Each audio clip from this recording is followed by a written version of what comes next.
John Boucher says he wrote the song down in the Tremé on these steps. Now, if you've heard the song is about the energy and the culture, the vibrancy, kids running through the street, music playing till 2 in the morning.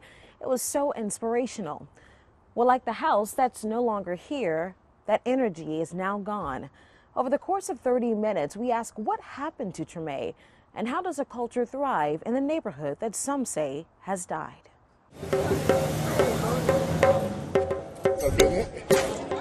It's Sunday in New Orleans, and there's energy surging through the streets of Tremé.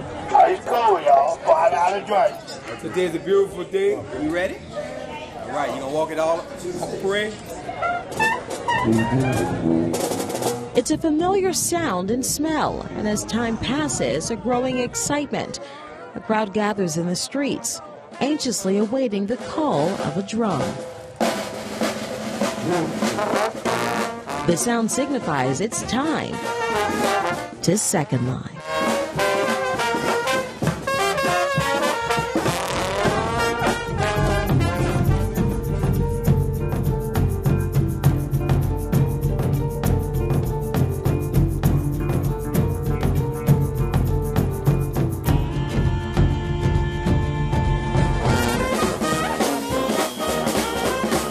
The Black Men of Labor has paraded for more than 25 years after the death of famed musician Danny Barker, who believed in upholding the traditional jazz standard. Danny single-handedly cultivated the traditional brass band music because it was dying. Danny said, if we don't teach these young guys how to play this music, through attrition, we're going to lose. And as tradition would have it, the Social Aid and Pleasure Club's second line through Faubourg Tremé, considered sacred ground to many. But when the music slows down during the dirge, mourning ensues. The parade moves somberly down the street, some remembering the death of a friend, loved one, musician, or public figure. Others mourning the death of a neighborhood. This is not mystery. This is our history. It's all about the culture. From Esplanade to St. Louis, Broad to North Rampart, Tremé is considered ground zero for culture and activism in America. The oldest integrated neighborhood, free people of color thrived with more than 80% owning land in Tremé during slavery in the Deep South.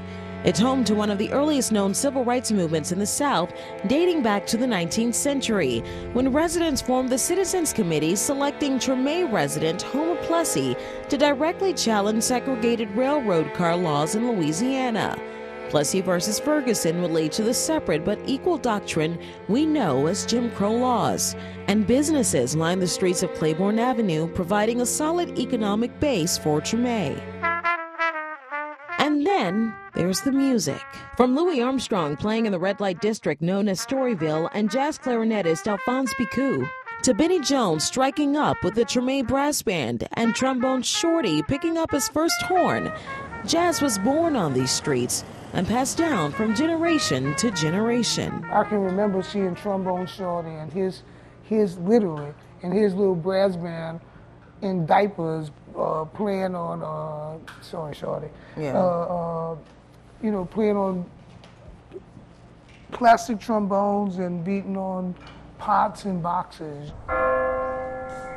Musicians, educators, artists, craftsmen, political activists, all would find themselves immersed in one of New Orleans' first suburbs, the neighborhood that was the multicultural epicenter of New Orleans. Good evening, everybody. Including Kermit Ruffins. Musically, do you think New Orleans would be what it is without Tremé? I'm quite sure that Tremé contribute at least 65 to 75% of this culture as far as jazz is concerned, and the birthplace of jazz in New Orleans. Tremé brought the world-renowned musician to the neighborhood when he was just 18 years old, just a few miles down from the Lower Ninth Ward. And I fell in love with it, and I never went back to the Lower Ninth Ward. I wanted to wake up in the heart of the Tremé, where the music was real popular and real vibrant. I mean, on any given day would look like Mardi Gras at 9 in the morning. Well, what is Tremé right now? Tremé was one of the best neighborhoods in America. Tremé as we know it, it's dead. It has died. Why do you say that? Because all the juice has been, all the oxygen has been sucked out of the room. The cultural oxygen, the children, the raison d'etre that we once woke up in the morning and lived for. Hey, Shaq, hey, Lapa, how you doing, man? Let's go. Like the second lines that pass through the neighborhood, those who used to call Tremé home say culture has become transient, leaving it with no sense of community. But where did Tremé's soul go? According to the culture bearers, it left, right along with those who call the neighborhood home. Some willingly, others unwillingly. The part of the Tremé that I knew coming up is that it's gone. The folks aren't there anymore. Unless you bring those people back, you'll never have that part of the Tremé again. We may never meet again. Jazz vocalist John Boutte has long been a vocal critic of the changes happening in Tremé. Changes, he says, forced out some of the poorest people who provide some of the richest cultural experiences. After Hurricane Katrina, a song he recorded about his life in Tremé had resurfaced on the HBO series bearing the same name. When you wrote that song, yes, which you kind of had a resurgence with Tremé. Right. Well, you know what? I wrote that song in 1993, and nobody cared about Tremé. Yeah. Nobody cared about Tremé. Oh, we all are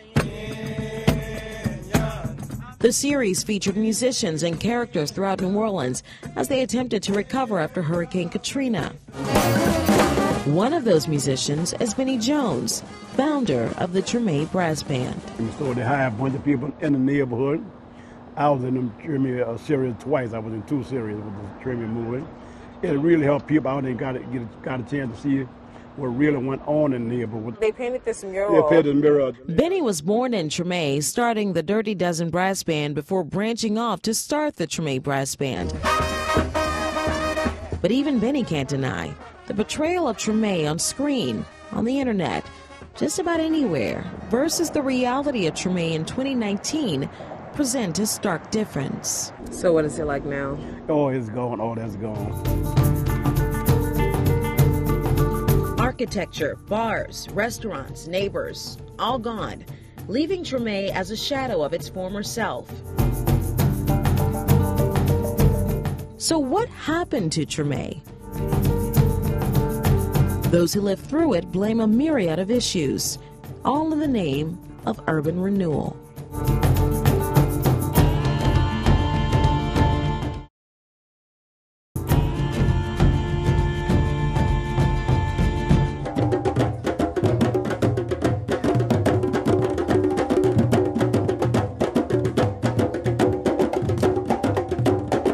It was known as a Place Publique, a public place, before it was known as Congo Square. It was known by the Spaniards from the 1760s when they took over Louisiana as Plaza de los Negros, a black place. But of course, become known later as Congo Square, where the indigenous were allowed to congregate.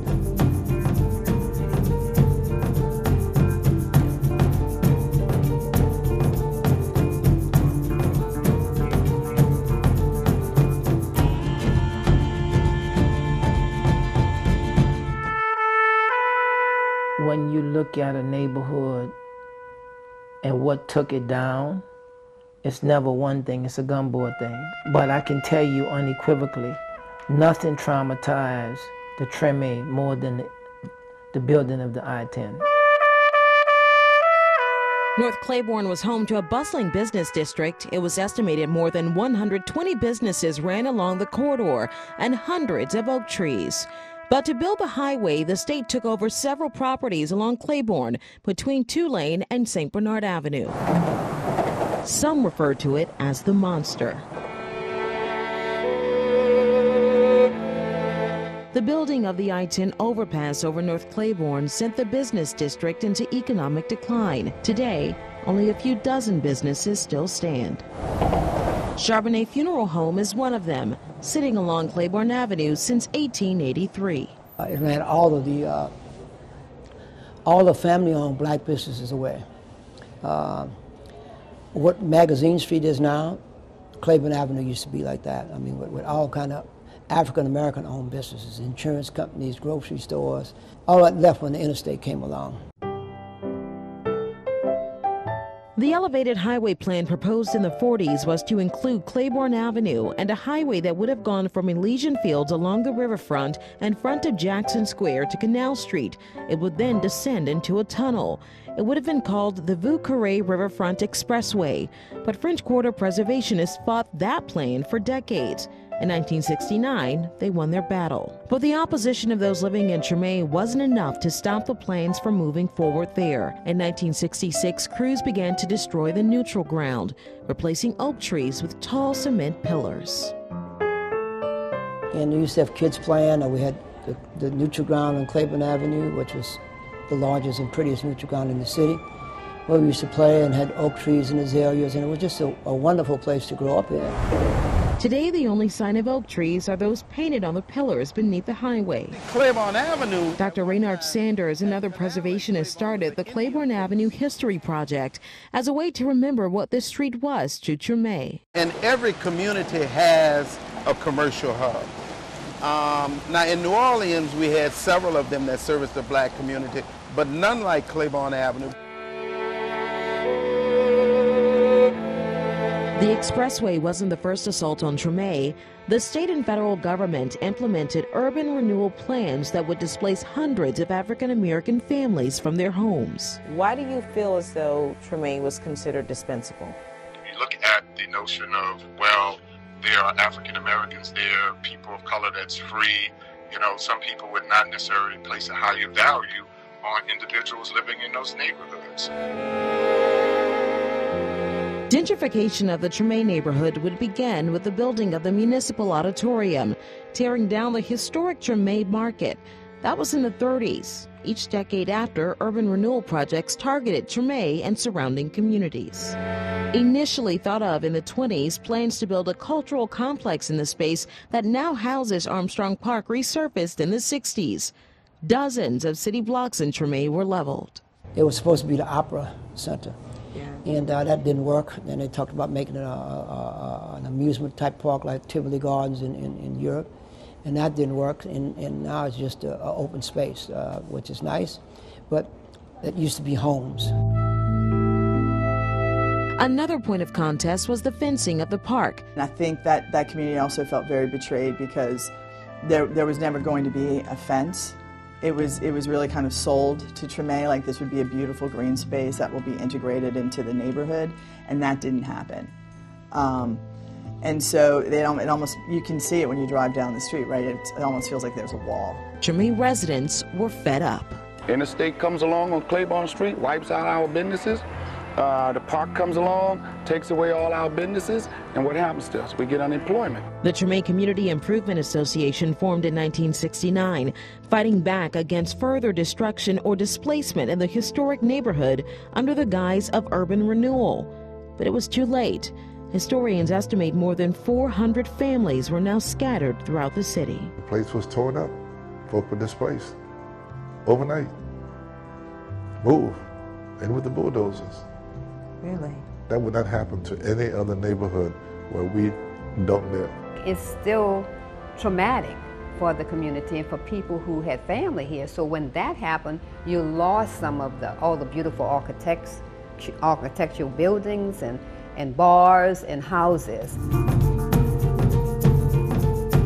Construction projects and urban renewal left the community scrambling to hold on to the fabric that made it a community. And then the perfect storm opened the floodgates to a new wave of issues, leaving Tremé clinging on to what's left of its culture.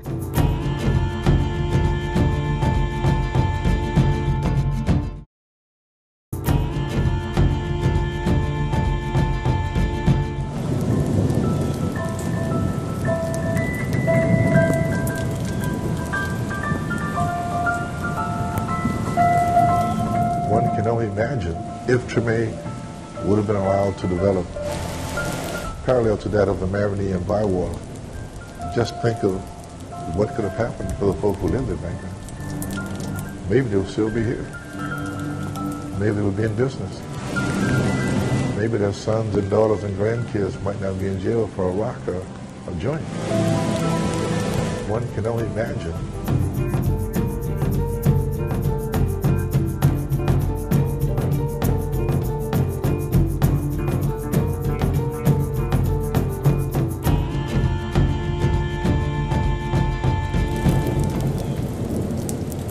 New Orleans is no stranger to storms. We face many. We've triumphed. We've mourned. But what do you do when it seems the rain just won't stop falling? A most powerful hurricane, water attacking the city. Water was pouring into the city. Some would say calling New Orleans the Big Easy post-Katrina is a misnomer. The storm displaced hundreds of thousands. Some stayed away. For others, returning to the city presented a new challenge, and nowhere tougher than Tremé. I think short-term rentals really hit that neighborhood a lot harder than other communities. City Council member Kristen Palmer represents districts most affected by short-term rentals. As residents fought to find their way back into the city post-Katrina, newcomers had been opened up to the concept of Tremé and other historic districts. There was now a growing interest to live closer to the city center, attracting new residents and new investment opportunities. Short-term rentals aren't to blame for the entirety of the ills of everything, but when you look at the percentage in a neighborhood, in a small neighborhood, you're literally taking units off the marketplace. And so in Tremé, it definitely was impacted by a couple thousand units taken off the market. In 2015, there were a little over 1,900 Airbnbs across the city. As of December of 2018, the number has jumped to more than 6,500. In Tremé, there are almost 400 Airbnb properties, some owned by investors not living in New Orleans. Of that number, 289 are entire homes or apartments. Within this block, within the close proximity of Charbonnet Funeral Home, how many Airbnbs do you think there are? Oh, there must be 10 or 12. Just within the block? Just within the block, across the street. And everybody was saying about 10 years ago, oh, people come in, they're going to gentrify it, and et cetera, et cetera. Well, guess what? The gentrifiers have been gentrified. For John Boutte, the higher cost of living in Tremé post-Katrina discouraged him from returning to the neighborhood. He now lives in Lacombe, some 45 miles outside of New Orleans. I didn't want to pay that much money for the houses which I grew up around, and I knew the real value of those. We're in danger of losing its identity as the oldest black subdivision in the United States. The makeup of Tremé has shifted dramatically. In 2000, Tremé was 92.4% black and 4.9% white. The latest census numbers show it now being 62.8% black and 28.2% white. The value of a property and versus the income has not kept pace. Folk cannot continue to earn $7.50 an hour, and the price of rent is now $1,500 a month. It just doesn't work. Al Jackson has lived in Tremé for decades. We've got a multi-billion-dollar tourist industry. Why are folks still earning less than $8 an hour? How much money do you really need? Still, Jackson is not critical of those investing in Tremé. So you're not opposed to Airbnbs? No, not at all. Why not? Why should I be? No one's saying you can't do this. What they're saying is get off your duff and do it. They have a lot of history. The change is music to the ears of Adolph and Nija Bynum. We feel it just needs regulation. We're not against it. We just feel like it should have been regulated a long time ago. It got out of control. And that's when I think the developers came in here and took advantage of it.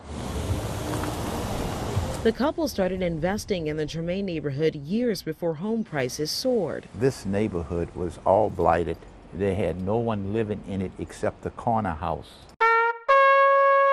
There was a drug culture here. And people spoke of Tremé as the taboo place to go. In an effort to change that culture, Bynum bought houses on his block. It's a studio apartment. Several of them, revitalized them, and put them on the market for rent. Would you have wanted that revitalization for the people who were native to this community? Definitely. How do we get them back here? Well, for one thing, I think that we got to start now. Yes. And I think part of it is home ownership. You know, part of that is people not having the knowledge and the vision about properties and not having the help to do it. I mean, this is the music that put New Orleans on the map around the world. And that's something Fred Johnson has worked 30 years to change. I was fortunate enough to help a couple of people buy in the Tremé. Johnson is now the CEO of the Neighborhood Development Foundation, helping low to moderate income earners in New Orleans achieve the dream of home ownership. Because you lived there 40 years and paid rent 40 years, that don't mean you own it. He says skyrocketing rent left those living in Tremé powerless. Because it's like this locomotive is just running over them. And it's called economics. So they try to make it work as best they can until they can't make it work no more. Then they have to move on. Do you feel like Tremé is in danger of losing its soul? I think it's already lost its soul.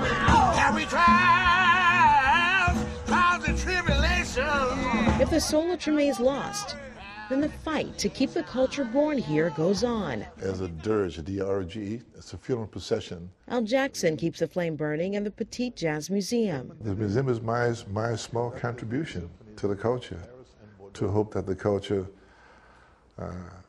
can be maintained from a memorial perspective.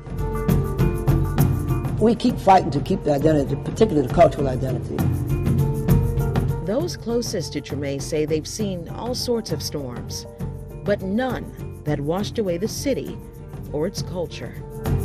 We're still here, we're still playing music, and it's not going to ever go away. Not completely, that's for sure.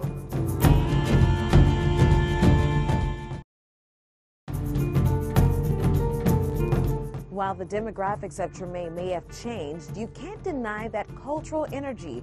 It's like it rises out of the asphalt, like the second lines that pass through the streets to this day. And with musicians like Kermit Ruffins, John Boutte, and Benny Jones carrying that torch, there's no way that Tremé's light will ever die.